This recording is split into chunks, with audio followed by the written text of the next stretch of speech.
இங்க பாரு, நீ என் மேல பாசமா இருக்கலாம், நானும் உன் மேல பாசமா இருக்கலாம். ஆனா அது வேற இது வேற. அதுக்குன்னு சொத்துல பங்கு கேட்காமலாம் இருக்க முடியாதுப்பா. நான் கையெழுத்து போட்டாதானே உன்னால இந்த சொத்தை விற்க முடியும். ஆமா, அந்த லேண்ட் ஏதோ 30 லட்சத்துக்கு போதாமே, ஒரு 15 லட்சம் மட்டும் எனக்கு கொடுத்தா போதும். கையெழுத்து போட்டுறேன். இல்லைன்னா கையெழுத்து போட முடியாது. அப்புறம் நீ என் மேல கோச்சிக்கலாம் கூடாது, சரியா? என் புருஷனுக்கு நான் என்ன பதில் சொல்ல முடியும்?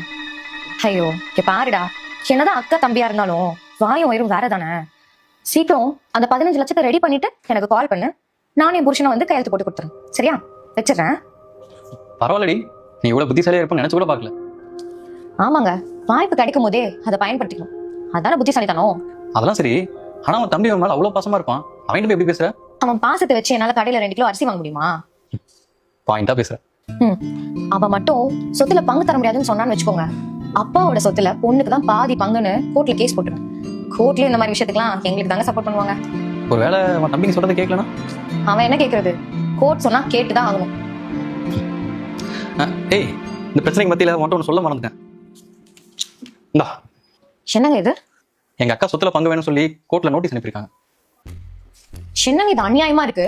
நம்ம உங்க அக்காக்கு என்ன குறை வச்சோம்? உங்களுக்கு வேணும்ன்றதுலாம் நம்ம பண்ணிட்டு தானே இருக்கோம். மனசாட்சியே இல்லையா உங்களுக்கு? எல்லாமே பண்ணோம் தான், ஆனா அப்பா சொத்துல எனக்கு உரிமை இருக்கு, பங்கு வேணும்னு சொல்றாங்க. என்ன பண்றது? உரிமை இருந்தா சொத்துல பங்கு கேட்பாங்களா? அவங்க கிட்ட காசா இல்ல இல்ல சோத்துக்கு என்ன கஷ்டமா பண்றாங்க? என்னதான் இருந்தாலும் உங்க அக்காக்கு இவ்வளவு பேராசெல்லாம் இருக்க கூடாதுங்க. நம்ம கிட்ட இருந்து அவங்க சொத்து வாங்கினாலும் அந்த காசு எல்லாம் நாசமா போன அந்த ஹாஸ்பிட்டலுக்கு தான் போகும்.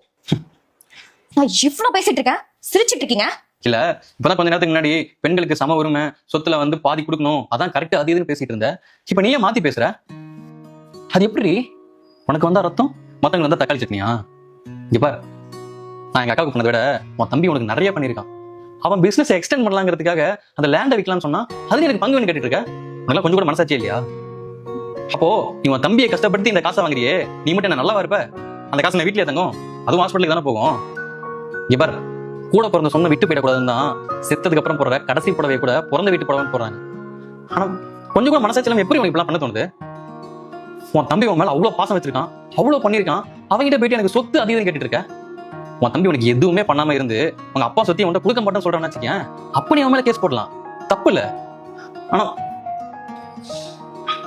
இங்க பாரு, எங்க அக்கா ஒன்னும் சொத்துல பங்கு வேணும்லாம் கேட்கல.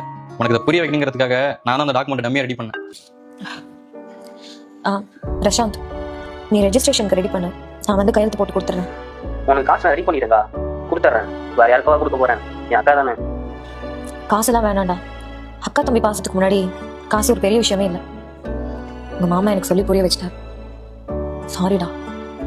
பரவாயில்ல சரண்யா, இப்பவாச்சும் புரிஞ்சுக்கிட்டியா, அதுவே எனக்கு போதும்.